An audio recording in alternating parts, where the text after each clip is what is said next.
Hi friends, ఇవాళ అయితే బెండ చెట్లకు పిండి ఎత్తానా. పూతకొచ్చినాయి చెట్లు కానీ ఒక్కసారి మొలకపోయేసరికి 3 స్టేజ్లలో ఉన్నాయి చెట్లు. చిన్నగా పెద్దగా మొగ్గకొచ్చిన చెట్లు చూడండి ఎట్లున్నాయో.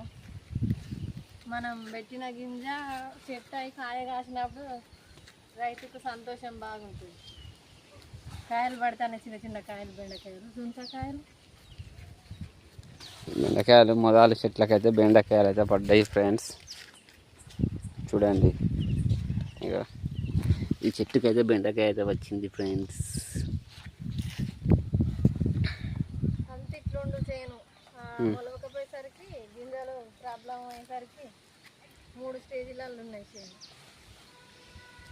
వర్షం పడ్డది పొద్దుగాలన అయితే కొంచెం నలుపుదల నట్టు పడ్డది. పడేసరికి పిండి అయితే ఇస్తారు. వాతావరణం అంతా అలా చేంజ్ అయింది. ఎండ కొట్టేది టైం వరకు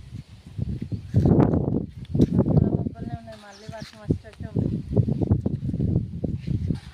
మీ సైడ్ పడ్డదా అండి? వర్షం పడితే కామెంట్ పెట్టండి ఫ్రెండ్స్. వర్షం ఎండాకాలం లాస్ట్ మొక్కజొన్నల వల్ల అయితే ఇబ్బంది పెట్టడానికే వస్తుంది. పంట పొలాలు మొక్కజొన్నలకైతే ఇబ్బంది. వర్షం పడి